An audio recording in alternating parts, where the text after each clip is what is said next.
Mahal kita. Ah! all the important things. Exactly. Pia, why don't you greet the viewers? Hi guys, we're finally doing this. Thank you so much for tuning in. I see that a lot of people are online now and they've been waiting for this. So thank you so much for all your support. And Jeremy? Yeah, just echoing the same thing. We feel so fortunate and grateful about how supportive everyone has been. Thank you so much, guys. We're really looking forward to discussion and to hearing your questions. You guys met in London. Jeremy, you approached Pia. You recognize each other because of your respective Tatler covers. Okay, we want to know, how did it happen? Okay, well maybe I'll start there. So, before living in New York, I lived in London, and when I saw her, as you said, I recognized her instantly. The funny thing is that we had crossed paths a few times before, but never really actually met each other and were properly. So I saw her and I was like, listen, I get one shot. So I ran up to her. It all went from there. What did you say? You know, I think I just introduced myself and said, look, my name. I introduced myself and mentioned that we had mutual friends in common because I'd been to the Philippines several times in the past. It wasn't just completely out of the blue. How do you feel that your fans, and there are thousands of them, they're all rooting for you and they're rooting for the both of you? How do you feel about that? Well, it's very exciting. I'm very happy that the response has been so good. It just makes things so much easier. I'm so happy that everybody's so supportive. Just thank you so much. Jeremy, there were rumors swirling around on Instagram of your budding relationship. Were you hesitant to make the relationship public? It wasn't so much afraid, I don't think. It was more really wanting to make sure that we invested in each other and got to know each other, and really that the foundation for our whole relationship was built on the two of us really becoming close and understanding our values, the things that we cared about, the things that we wanted. And on the flip side, knowing that obviously people would be interested and people would want to know about us. We just felt it was really important that we set a good foundation before we came out and did something like that. Pia, you mentioned in the Tatler interview that in Jeremy, you met the male version of yourself. Can you elaborate on this? Because when I met Jeremy, we really clicked right away. We just talked nonstop and we found so many things in common. It's almost like love at first sight, I think, even though you won't admit that it was love at first sight. You're right earlier, by the way, that this is kind of different for us because usually when you do an interview as a couple, you're together physically and then it's and then you would be in front of us and it wouldn't be like this. So this is kind of new to me. I've never had to do an interview like this. So I'm a little nervous, actually. I don't know why. When was the last time you saw each other? February, right, baby? Yeah, New York. Ooh, that's what you call each other. Yeah, well, I call him my love, and then he calls me baby, other things. Wow. Other thing. What Tagalog word do you know? Mahal kita. Ah! all the important things. Exactly. Yeah, and I also taught him kilig. He also know what kilig means. I know that a lot of people who comment on our page now, they say kilig a lot. I told him, you know what kilig means, right? Like, because I do say it to him, like, I feel so kilig, or you make me so kilig. So he knows what it means now. So kilig, mahal kita, maganda. What else, babe? Like, I mean, those are the important ones. The important ones, right? Wait, because Miss Universe is coming, but they left anyway, so we didn't night. But everything happens for a reason, right? And I guess we were meant to meet now at this point in our lives where we're so much more, I guess, mature and more ready for a mature, serious relationship. So, and we both want the same things. Like Jeremy said, he is the male version of me, I really feel. I used to tell myself before, I don't think I'll ever I used to tell myself this before, honestly. I don't think I'll ever meet the guy who is as driven and as busy as me. And then that would be a problem because you get a lot of misunderstanding in relationship when that happens. I wasn't really looking for anyone when I met him, but it happened. I'm so happy. We're so in love. I think a lot of people also want to know, I got this question, and is where and when was the first kiss? It was Hong Kong. It was Hong Kong. It was Hong Kong. Wow. It was in Hong Kong. Baby, you should tell the story. Be a Okay. we'd had the day just walking around and spending time together. We were staying in different places, but relatively close to each other, and it was just capping off the day as we went home and we were going back to our respective hotels. I gave her a kiss goodnight, and then we left things, and then it ended up ending a perfect day, knowing that the next day we were going to see each other again, and that sort of little, you know what it's like, that little awkward bit at the beginning. Yeah. Should you? Shouldn't you? Is this the right moment? And everything, I think, with Hong Kong just fell into place because we'd spent so much time talking to each other and trying to understand each other and realizing how much respect we had for each other and that we were on the same page. And just the night ended in the perfect way. Went back to each other's hotels and knew we were seeing each other in the morning. So yeah, that's how it happened. Yeah. That is fantastic. It's a kilig moment. Can you say kilig, Jeremy? It was a killing moment for sure. Okay, so we're going to go on. And what was it like to do your first big shoot together? By the way, I want to share with you guys something. So before this, I would have to get my phone in a bit. I'll ask my cousin Charity to go get it for me. But we had a different idea for our reveal at the beginning. So we had this like funny photo in Bawa. Remember that, babe?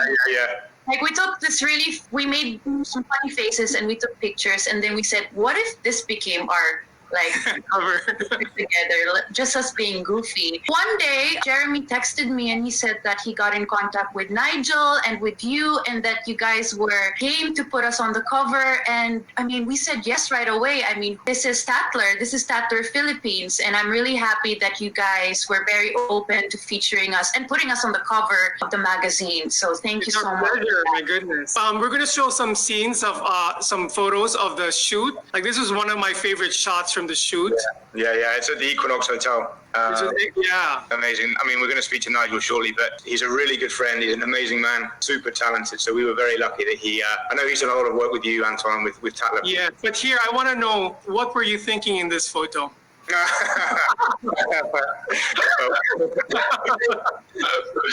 trying to think. I mean, Smell your hair. Yeah, exactly. Smelling my hair. And what were you thinking? Because when we were thinking of the shoot, the idea was for it to have this Bond feel. So I dress up as a Bond girl and he's Bond, and then so it's a bit serious. It was around winter too at that time. So February.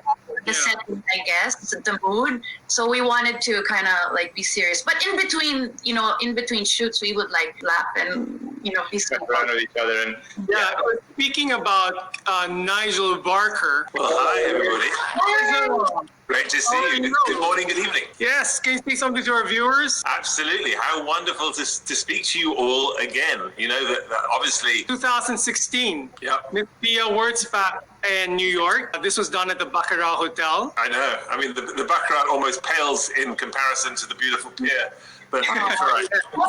Thanks, Nigel. And then, of course, 2020, we come full circle to Jeremy and Pia on the cover.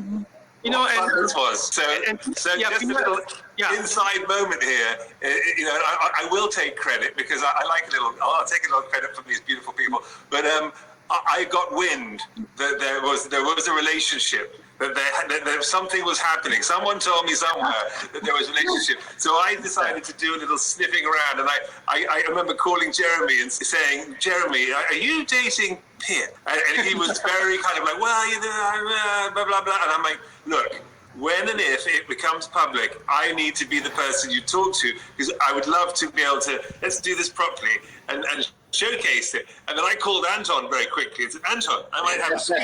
And I was busy, sort of felt like I was a matchmaker, but through photography. But the wonderful thing is that we're all friends, and they did a very smart thing too. It's obviously one can go to the press very quickly, and people are very hungry for this kind of stuff. But for them to be very mature about their relationship and to take their time and to let it sink in and to fall in love ultimately. And it shows in the pictures. Yes, there's steamy. You saw it before your eyes. And for Pia and Jeremy, how was it like working with Nigel? Well, first of all, I want to say thank you so much, Nigel, for agreeing to shoot Jeremy and I for the cover. It's always a pleasure working with you. Filipinos love you, and I know that you're known worldwide and very much respected. So I'm really happy that you agreed to work with us again and work with me again. Thank you. So I just wanted to like let everybody know how grateful I really am that Nigel agreed to do this shoot with us. And of course, Anton, you too. Like, thank you so much for putting us on cover too. Thank you. Oh, you're so welcome. Our pleasure. Jeremy? Yeah, I mean, Nigel and I have a long-standing friendship, and it's like a bigger brother type situation where he gives me lots of abuse and we joke around, and it's always fun when we do stuff together. He got me onto a show he was doing a little while back. We did that together.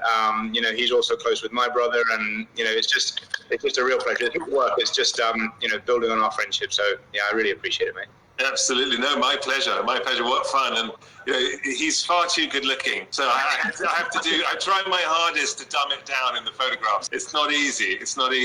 Luckily he's dating Pia, so that was the only thing that helped balance it all out. He's definitely met his match. I don't know, but the personalities may be, but certainly, looks-wise, Pia, I'm afraid, I think she still has you there, Jeremy. She does. Okay, guys, we're going to move on to some serious questions about. Oh, sorry. Okay, we have some behind-the-scenes photos. My friends at the back. Look at all these photos. This is done again. You mentioned Jeremy. Jeremy in Hudson Yards and Equinox Hotel. You can see the photo on the right there. It was tipping down with rain, and so we were trying to find a way to. I mean, obviously Nigel's the man at making it look professional, but we're trying to find a way to make it look the way that it ended up coming out in the shots, when actually there was rain and wind and Pia was freezing, literally. So cool. Let me tell you a funny story though about that picture on the right. Yeah. When they arrived, that one there on the right, where she has the white jacket and Jeremy has the umbrella. So we're there, and meanwhile, security is very, very tight on the ground, and they don't allow photo shoots in the vessel. It's actually quite difficult to do, and we could only shoot from before it opened, which was before 8 o'clock in the morning. So it was very early. Jeremy and I had been already taking pictures at 6 o'clock in the morning onwards, so we'd been up since 5. But we were there, and the security detail was around, and I looked at them, and I looked at these guys, and I thought, I might have something up my sleeve that was going to help us on this shoot. And I said, do you know who I'm shooting? And they looked at me like nonplussed, nor did they particularly care, it seemed. And then from the distance, Pia emerged from the hotel, and I saw this one security guard, literally his whole body language changed. He looked at me and went, is that Pia? Is that Queen P? And I said, it is. And he was like, oh my God. And he quickly radioed in, and then came back and he said, at the end of that shot, he said to me, Mr. Barker, if there is any location that you would like to shoot at today, you call me directly and I will give you direct access to anywhere you want. So our golden card to making the whole shoot work was the fact that I had Pia with me. So Pia, you need to be with me and work on sets with me in New York, please. Exactly. Work with you again. Yes, please. Amazing. And we have other photos to show. After this shot is a sexy shot of Pia. Yeah, amazing. And next we were photographing at the top of the edge, which is the reason why we're wearing those special jackets, because we were very, very high up. You can't really see. It looks like a whiteout, but we're on top of the world. Yeah. Wow. Very cool. The next photo. This is the bar of the Hudson. The Equinox. The Equinox Hotel, that one was. I think it's so funny seeing these back. It just brings back so many good memories. But again, you see how serious we are. We're always looking at each other. It's very intense. We're not smiling, and you can from the interview that it's not how it is with us normally. Yeah. And I can see Chrissy there, Nigel, your wife, your beautiful wife. Well, you can also see how many people are there. I mean, it's. One of the fun things about behind-the-scenes photographs from fashion shoots are what you see, the viewer sees, is what I see, which is a very intimate moment.